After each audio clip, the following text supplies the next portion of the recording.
이렇게도 부릅니다.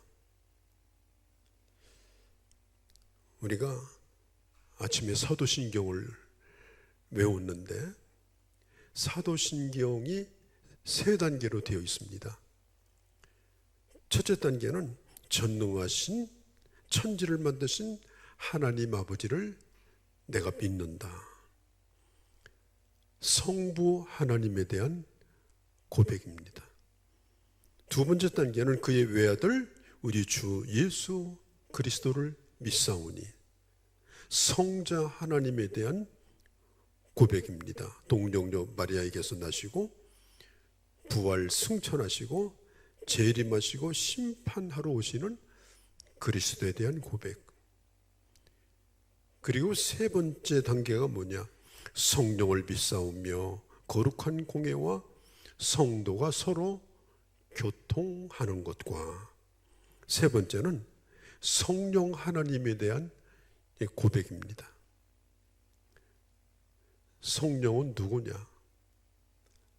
성령은 그리스도의 영입니다. 성령은 그리스도의 영입니다. 예전에는 성령을 성신이라고 했어요. 그래서 성령은 마치 이렇게 신들림 받는 것처럼 밖으로부터 막 안으로 들어와서 그 사람을 사로잡는 것처럼 그렇게 오해를 한 적도 있습니다. 성경이 일관되게 얘기하는 것은 성령은 예수 그리스도의 영입니다. 그래서 성령 충만한 사람은 누구냐? 바로 예수 충만한 사람입니다. 예수께서 죽으시고 부활하시고 승천하시고 그 다음에 그 예수님께서 오늘 성령으로 성도들과 함께 하시고 예수님께서 성령으로 성도들의 삶 가운데 함께 하시고 사역 가운데 함께 하시고 예수 그리스도의 역사를 이어가는 것이 바로 성령 하나님의 역사입니다. 우리가 성령 받는다고 할 때 나를 막 완전히 비워내가지고 막 나를 완전히 비우고 또 비우고 그래가지고 혼미한 상태가 되어져서 무아지경이 돼가지고 내 자의식이 흐려지고 그리고 뭔가 그 무아지경 속에서 내게 뭔가 들어온다. 그런 것을 기다리면서 성령 충만해달라, 성령이 오시옵소서. 그게 아닙니다. 성령의 역사는 무아지경 가운데 오는 것이 아니고 무아지경이 아니라 내가 죽는 때에 성령이 오십니다. 나라고 하는 사람이 죽을 때, 나라고 하는 사람의 육신의 부패성과 나라고 하는 사람의 죄성이 죽을 때에 내 자아를 다시 건강하게 살아나게 만드는 거예요. 성령은 나를 비우고 비워서 무아지경에 빠져서 신들리는 것이 아니다 라고 하는 겁니다. 하나님이 성령으로 충만케 한 사람은 분명한 의식을 가지고 있습니다. 몽롱한 것이 아니라 더욱더 확실한 의식과 확신을 가지고 있습니다. 성령 충만은 바로 예수 그리스도가 누군가, 그리고 예수 그리스도가 내 구주와 왕이라는 사실과 예수 그리스도로 말미암아 내가 하나님의 자녀가 되었다라고 하는 분명한 자의식 그리고 확신, 이걸 주시는 분이 바로 성령 하나님이시에요. 그러니까 어디 가서 정신줄 놓고 성신이여 임하소서 이러면 안 됩니다. 엉뚱한 것이 들어옵니다. 초대교회를 가르쳐서 우리는 오리지널 처치라고 말해요. 교회의 원형이다. 교회의 원조다. 교회가 따라가야 될 가장 이상적인 원형, 모델이 바로 초대교회입니다. 우리는 다 이상을 품고 살죠. 이상이 없으면 아무것도 할 목적도 없는 겁니다. 그러나 아무리 현실이 힘들고 어려워도 이상을 품고 사는 사람은 어둠 가운데 별과 같이 빛나는 삶을 살게 됩니다. 오늘 교회 현실이 대단히 어렵습니다. 복음이 들어가기 어려운 생태계, 이 생태계가 오존이나 무슨 공해물질로 파괴된 것이 아니라 이 영적인 생태계가 죄로 말미암아서 지금 점점 썩어가고 있습니다. 그래서 사람들의 마음밭이 옛날처럼 복음을 순수하게 받아들이고 예수 그리스도를 선한 마음으로 영접하는 그런 일이 어렵게 됐습니다. 그렇다고 해서 우리가 손을 놓고 이제는 안 되는 시대다, 생태계가 다 파괴돼서 아무리 뿌리고 심어도 안 된다, 그래서 성경이 보여주는 원형, 성경이 보여주는 가장 확실한 모델을 포기해버리면 안 된다는 겁니다. 우리가 옛날 속담에 올라가지 못하려면 쳐다보지도 말라. 참 그 속담이 아주 얄궂은 속담이에요. 왜냐? 일단 나무를 올라가려면 쳐다봐야 될 거 아니에요. 눈을 내려 깔고 보면 그 나무를 어떻게 올라가요? 또 올라가려고 연구할 거 아니에요. 큰 나무면 큰 나무에 맞게, 작으면 작게. 쳐다봐야 올라갈 마음이라도 먹는 거 아니에요? 아니, 올라가다 떨어지더라도 경험을 삼아서 또 올라가면 되는 거 아니에요? 우리는 사도행전을 보면서 우리가 추구하는 교회의 원형, 우리가 추구하는 성령 충만한 성도의 모델, 우리는 이런 것들을 생각하고 그리고 쳐다봐야 됩니다. 사모해야 됩니다. 오늘 이 사도행전에 나타난, 특별히 사도행전 2장을 중심으로 성령 충만한 사람, 성령 충만한 교회는 어떠한 교회였는가? 지극히 일부분이지만 오늘 한번 여러분들하고 은혜를 나누려고 합니다. 첫째로, 사도행전의 교회는 성령 충만했음에도 불구하고 핍박을 받은 교회였습니다. 여러분, 성령 충만하다고 해서 핍박이 없는 게 아닙니다. 성령 충만하다고 해서 핍박이 피해가는 것이 아닙니다. 우리는 성령 충만하면 주여 장사도 잘 되고 애들도 잘 되고 몸도 건강하고 시험도 붙고 그냥 진급도 잘 하고, 그게 성령 충만의 증거냐? 사도행전에는 그런 얘기가 나와 있지 않아요. 성령 충만해서 세상에서 잘 되는 얘기와는 거리가 먼 얘기입니다. 초대교회가 사도행전 2장에 오순절 성령의 역사가 임하고 분명히 기적이 나타나고 세상에서 칭찬을 받고, 그 다음에 사도들이 능력 있게 말씀을 전하고 은혜 충만한 교회였는데 비례해서 핍박도 강력하게 임했습니다. 앞장서서 말씀을 전했던 베드로와 요한이 붙들려서 끌려갔습니다.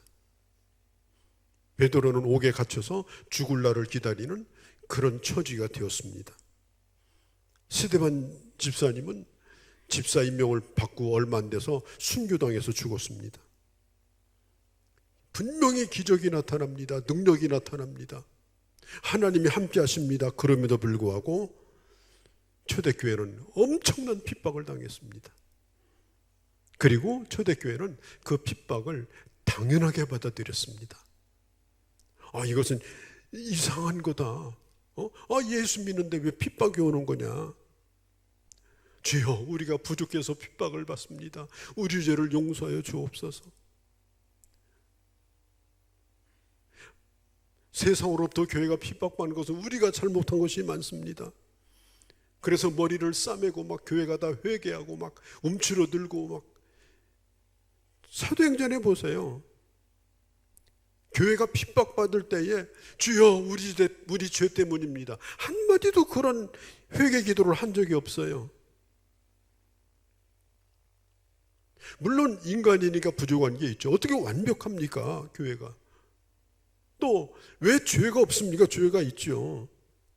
그러나 분명한 것은 성령 충만한 사람들은 핍박을 받을 때 그 핍박이 내 죄 때문이라고 생각하지 않았다는 겁니다. 움츠러들거나 자책하거나 그렇게 하지 않았습니다. 그리고 핍박을 받으니까 이제는 안전한 길로 가자. 그래서 안일한 그런 길로 가기를 꿈꾸지도 않았습니다. 그들이 기도한 건 뭐냐? 주님, 담대하게 하여 주옵소서. 이 핍박 가운데서 담대하게 하여 주옵소서. 두 번째는 이 핍박 가운데서 복음을 전하게 하여 주옵소서. 그래서 이 초대교인들은 핍박이 올 때에 그들은 담대했습니다. 오히려 핍박 오게 된 걸 감사했습니다. 뿐만 아니라 핍박 중에도 복음을 전할 수 있도록 길을 열어달라고 기도했습니다. 아무리 핍박이 심해도 교회가 해야 될 일과 내가 해야 될 일을 하게 해달라고 그들은 기도했습니다. 사도행전을 다 읽어보세요. 아무런 목적도 이유도 없이 성령 충만만 구한 곳은 한 곳도 나와 있지 않습니다. 성령 충만하게 해주세요, 그렇게 기도하지도 않았습니다. 다만 사도행전의 교회는 하나님, 이 핍박 속에서 담대함을 주십시오. 우리에게는 담대함이 필요합니다. 하나님, 이 핍박 속에서 복음을 전하게 해주십시오. 그렇게 기도하니까 성령께서 그들에게 충만히 임한 거예요. 성령은 맥없이 와가지고 멀쩡한 사람을 충만케 하는 분이 아닙니다. 예수 믿는 것이 힘들고 어렵지만 하나님의 능력을 사모하고 하나님으로 말미암아 살고자 하는 결단을 가지고 하나님의 은혜를 구할 때 그렇게 믿음으로 살 수 있는 능력을 성령 충만함으로 선물로 베풀어 주시는 거예요. 하나님의 사람으로 살게 해달라고 구할 때 내게는 그런 힘이 없잖아요. 우리는 복음을 담대하게 못 전하잖아요. 그러나 그렇게 하고 싶은 거예요. 하게 해달라고 기도하는 거예요. 그렇게 하게 할 수 있게 하시는 분이 누구냐? 바로 성령님이기 때문에 성령께서 그에게 충만히 임하여 그 일을 감당하게 하시는 겁니다. 초대교회는 성령 충만한 교회였지만 핍박을 받는 교회였다. 그리고 핍박 가운데 믿음으로 살려고 할 때 주님은 성령 충만함을 허락하여 주셨다 하는 겁니다. 두 번째는 초대교회는 모든 물건을 서로 통용하고 필요를 따라서 나눠줬던 그런 교회입니다. 성경에 보면 믿는 사람들이 함께 있어 물건을 서로 통용하고 또 재산의 소유를 팔아 각 사람의 필요를 따라서 나누어 주었다. 너머의 4장에 보면은 32절에 믿는 무리가 한 마음 한 뜻이 되어 4장 32절에 자기 소유를 조금 더 자기 것이라고 하지 아니하고 4장 35절에 사도들이 예수의 부활에 대한 큰 능력으로 부활을 증언하니 초대교회는 어떤 교회냐? 이기심이 사라진 교회입니다. 성령 충만한 사람, 성령 충만한 교회의 특징이 뭐냐? 이기심이 사라져버려요. 내 것이라고 하는 개념이 점점 흐려져 버려요. 다른 사람의 필요에 대하여 더 관심이 많아져요. 하나님의 일에 대한 필요에 대하여 관심이 많아져요. 어떻게 하든지 내가 가지고 있는 것을 가지고 하나님의 일에 지원을 하고 싶은 거예요. 성령의 역사가 임하니까 이기심이 극복되어집니다. 자발적으로 나눠줍니다. 그게 바로 진정한 영적인 공동체의 모습입니다. 여러분, 교회 공동체에서 큰 장애물 가운데 하나가 뭐냐? 이기심이에요. 자기만 아는 것. 절대로 자기 것을 풀어 헤치지 않는 것. 이름 없이 나눠주고 베푸는 것을 전혀 하지 않는 것.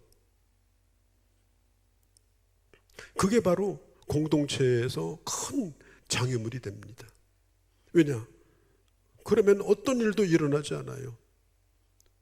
모두 자리 깔고 앉아가지고 누가 주지 않나, 그릇 하나씩 들고 와서 누가 나한테 베풀지 않나, 그런 사람들만 교회가 가득 찬다면 어떻게 되겠어요? 여러분, 성령 충만이라고 하는 것은 감정이 뜨거운 감정만 의미하는 것이 아닙니다. 내 마음이 변화됩니다. 하나님의 뜻을 깨닫게 됩니다. 특별히 욕심으로 가득 찼던 내 생각이 점점점 열려지게 됩니다. 그래서 내 것이라는 소유가 점점 사라지고 희미해집니다. 모든 것은 하나님을 위해서 존재한다. 내가 하나님을 위해서 존재하는 것처럼 내가 가진 것도 하나님을 위해서 존재하는 것이다. 여러분, 교회가 단순히 건물은 아닙니다. 교회는 가족 공동체입니다. 여러분, 가족이라고 생각할 때 가족이 거주하는 곳을 몇 동 몇 호지 그 몇 동 몇 호가 가족은 아닙니다. 엄격히 말하면 이 교회 건물도 이거 교회가 아닙니다. 성도들이 거하는 곳이기 때문에 이곳이 교회인 것입니다. 여기에 믿음의 가족들이 있기 때문에 여기가 교회인 것입니다. 그래서 우리는 교회를 가족 공동체라고 그렇게 부르는 거예요. 그래서 우리 여기서 함께 기도하고 함께 말씀 듣고 함께 교제하고 함께 사역하고 핍박도 함께 받고, 그래서 가족들은 서로 나누잖아요. 힘들면은 서로 나누고 서로 걱정해주고, 가족 가운데 누가 보면 내가 아프잖아요. 내가 힘들잖아요. 교회가, 건물이 교회가 아니라 교회에 있는 구성원들의 이 공동체가 교회라고 생각하고 이것이 바로 가족이라고 생각할 때 우리는 내 형제자매가 지금 배가 굶주린데 나만 배 두드리면서 살 수 있겠는가?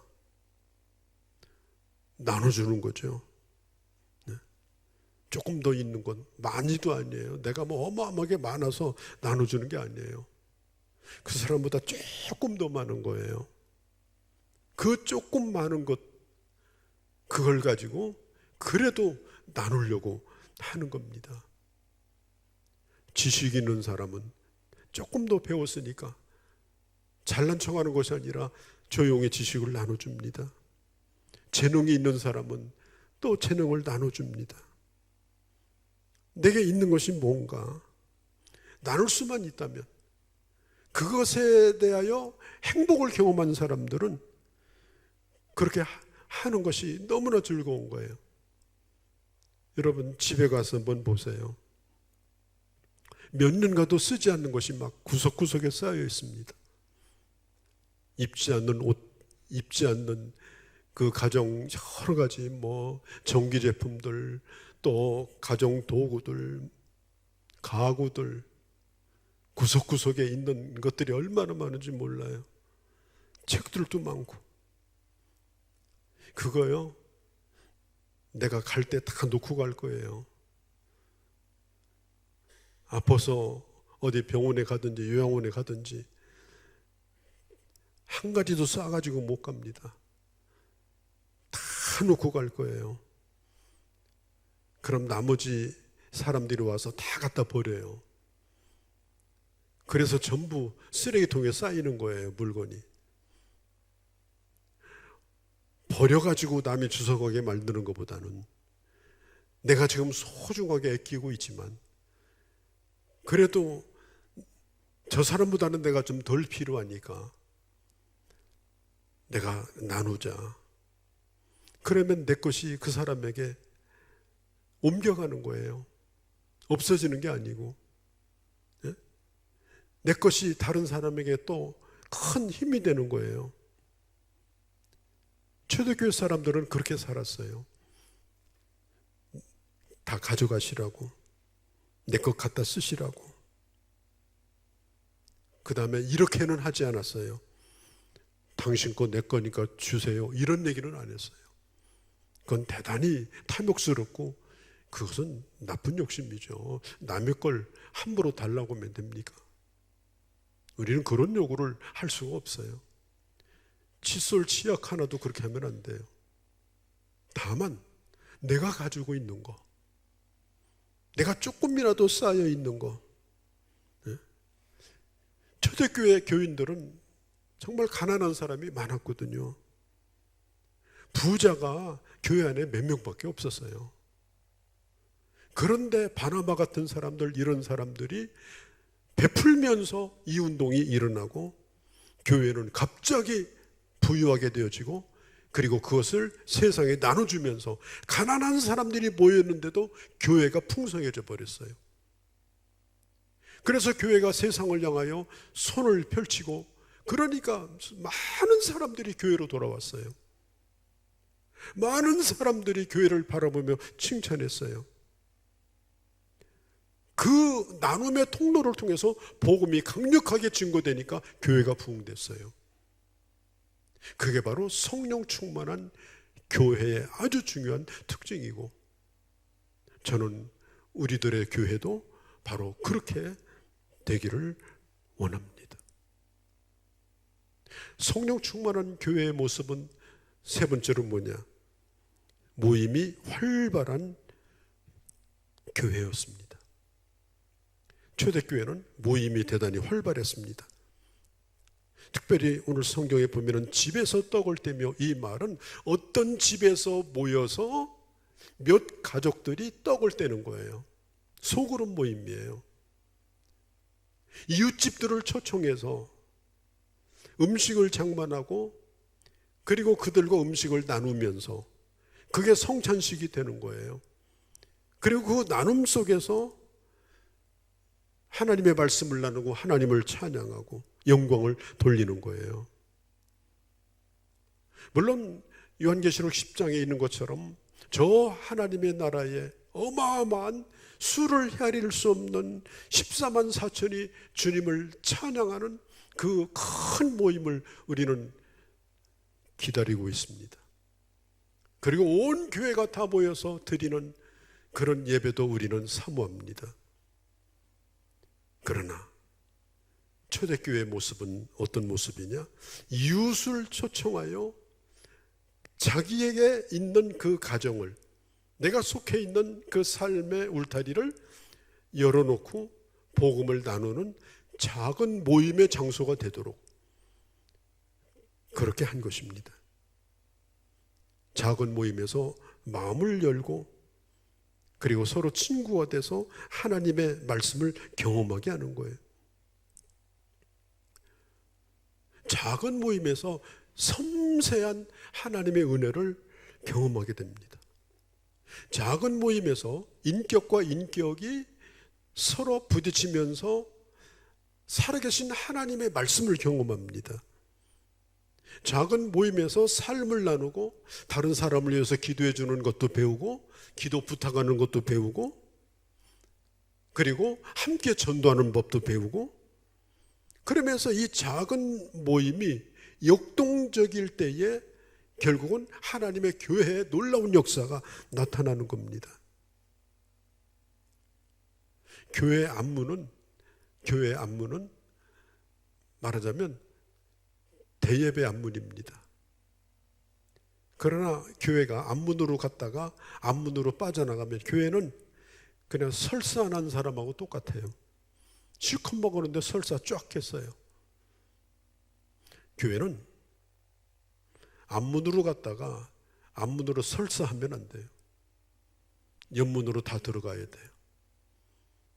누구를 만나든지, 카페에서 만나든지, 교회 방에서 모임을 갖든지, 식당에서 모이든지, 누구든지 간에 바로 나가지 않냐고 옆문으로 나가서 많은 옆문들을 만들어 놓고 그 옆문 옆에 전부 그 작은 모임들이 있어서 거기서 떡을 떼며 교제하며 말씀을 나누며, 아, 오늘 드린 예배가 참 은혜로웠지. 나 오늘 큰 감동받았는데 아무개 형제는 어떤가? 아무개 자매는 어떠하신가? 오늘 말씀을 들으면서 나는 내 처지에 대해서 생각했는데, 그러면서 서로 사람이라고 하는 건 나만 그런 고통을 겪고 사는 것이 아니라는 것도 경험하게 되고, 그러면서 교회가 앞문으로 갔다가 쏜살같이 나가는 교회는 안 됩니다. 그러면 교회는 언제나 혈색이 허여가지고 맥이 없는 교회가 되어요. 모일 때마다 집에서 떡을 떼며 작은 모임들을 만들고, 그것이 부서 모임이건 그것이 구역 소그룹이건 그것이 어떤 그 교회 학교 모임이건 상관이 없어요. 아니면 단둘이 차를 마시는 담소를 나누는 모임이랄지라도 교회는 모름지기 그렇게 예배를 드리고 떡을 떼는 그 시간이 필요한 겁니다. 그래야 말씀이 다 소화가 되는 거예요. 그래야 예배 때 들었던 말씀이 구체적으로 적용이 되는 거예요. 아, 이렇게 살아야 되겠구나. 나눔을 통해서 내가 받은 은혜를 상대방에게 나눌 수도 있어요. 상대방에게. 그리고 내가 누구를 위해서 기도해 줄 수가 있어요. 이 아름다운 이 작은 모임들이 있을 때에 예배에서 받은 은혜가 지속적으로 이어져 가는 겁니다. 전혀 없어도요, 앞문으로 갔다가 쏜살같이 빠져나가 가지고는 정상적인 신앙생활이 안 됩니다. 여러분, 어떻게 하든지 간에 우리는 예배드리고 나갈 때 머물러시기 바랍니다. 누가 나를 알아주기를 바라지 말고 그냥 머물러서, 그냥 몸을 담그고, 온천에 따뜻하게 몸을 담근 것처럼 그렇게 하나님의 은혜에 몸을 담그는 그런 시간을 가진 다음에 교회를 떠나가시기 바랍니다. 이게 아주 중요한 겁니다, 여러분. 단 5분, 10분이 그게 굉장히 내 영적인 그런 도움이 크게 되는 겁니다. 바로 나가지 말고 옆으로 함께 하는 시간을 가지시기를 바랍니다. 그래서 나 혼자 하나님 말씀대로 살아야 되겠다 이렇게 결심을 하지만 우리가 일주일 동안 살다 보면 폐잔병이 돼서 돌아오잖아요. 그런 상처들이 우리에게 있어요. 그러면 우리가 예배 참석하고 나서 또 그런 실패담도 나누고 성공담도 나누고 그러면서 서로 또 격려도 받고, 그렇게 하면 신앙생활이 역동성이 생겨요. 그렇게 할 때에 성령 충만한 그런 신앙생활이 되는 거예요. 예수님도 많은 사람들을 모여놓고 말씀을 전했지만 낮에는 그렇게 하셨는데 저녁에는 항상 제자들을 따로 모아가지고 따로 가르쳤어요. 따로. 그리고 예수님의 사역을 보면은 많은 사람을 모여놓고 설교할 때 막 제자가 되겠다고 막 20명, 30명씩 막 손들고 막 때로 몰려와서 제자가 되고 이런 적이 단 한 번도 없어요. 전부 주님이 1대1로 불러주시고 주님이 만났던 사람들이 다 제자가 된 거예요. 그러니까 우리가 다수가 모여서 말씀을 듣는 것도 중요하지만 결국은 1대1로 주님과 만나는 그 시간이 우리에게 절대적으로 필요한 거예요.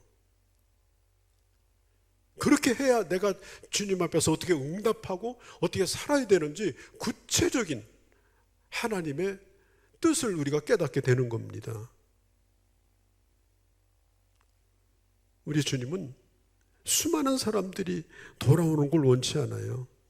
수가성의 한 여인을 찾아가서 변화시키고, 밤중에 찾아온 니고데모를 만나서 변화시키고, 삭개오의 집에 들어가서 가족들을 만나서 변화시키고, 참 소박한 만남들이지만 그 만남 속에서 하나님의 역사가 나타나는 겁니다. 초대교회는 겉으로 볼 때는 3,000명, 5,000명 부흥이 되는 교회였지만 깊숙이 들어가 보면은 그런 작은 그 그룹의 만남과 그 은혜의 나눔이 하나님의 교회를 되게 만든 거예요. 여러분들 속에 지금 그런 것이 없다고 하면, 어떤 면으로 보면 우리는 그냥 교회에 속해 있는 거지, 우리 자신이 교회라고 하는 그런 의미하고는 좀 거리가 떨어진 겁니다. 그냥 예배 드리고 가는 사람이지. 이해하시겠습니까? 여러분, 이게 매우 중요한 겁니다. 어떤 사람이든지 간에요, 저도 경험을 해봅니다. 뭐 이런저런 일로 20년, 30년 늘 오가며 지내고 인사도 그냥 빤듯하게 하고 그랬지만요, 그 사람하고 단 10분도 대화를 나눠본 적이 없는 사람은 10년 전이나 지금이나 똑같아요. 어떤 사람과 깊은 교제 가운데 들어가는 시작은 일단은 시간을 내어서 함께하는 시간을 갖는 것이 중요합니다. 그게 없어 보세요. 무슨 수로 인격적인 교제가 됩니까? 무슨 수로 은혜를 나눕니까? 그리고 그런 모임에는 선생도 필요 없어요. 누가 누구를 가르치는 게 아니에요. 그냥 삶을 나누고 그리고 서로 격려를 받는 겁니다. 초대교회 때 보면은 뭐 설교자가 있었습니까? 그래서 교회 부흥된 게 아닙니다.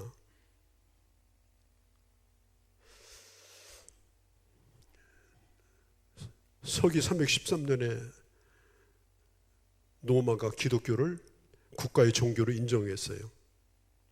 10대 왕에 걸쳐서 노마가 기독교를 핍박할 때 카타쿰이라고 하는 지하 굴을 파고 어떤 사람의 평생토록 빛 한 번 보지 못하고 땅속에서 예수 믿다가 죽었어요. 그러나 그 땅속에서도 서로 격려하면서 신앙을 잘 지켰어요. 뚜껑을 열고 보니까 수많은 그리스도인들이 땅속에서 나왔어요. 그런데 문제가 뭐냐? 이제 숨어서 예배드리던 사람이 큰 무리를 이루기 시작했습니다. 큰 무리를 모이게 하려니까 큰 건물이 필요했습니다. 또 여러 사람 모였는데 중구난방으로 하면 안 되니까 예배도 잘 짜가지고 예배답게 막 콘티를 짜서 막 예배를 했습니다. 그러다 보니까 교회가 뜨거움도 사라지고 교제도 사라지고 영성도 사라지고, 그리고 교회는 힘을 잃어버렸습니다. 작은 모임이 이게 굉장히 중요한 겁니다. 교회에는 이 작은 모임이 우리의 세포와 같은 거예요. 여러분들 예배드리고 설사하듯이 예배드리고 쑥 나가지 마세요. 무조건 머무르세요. 무조건. 그래서 서로 가깝지 않아도 잠깐이라도 서서 담소를 나누고 또 교제를 하고, 오늘부터 실천하시기 바랍니다. 오늘부터. 집에 가면 뭐 할 겁니까? 에? 집에 가시면 뭐 하려고 그렇게 하시는 거예요?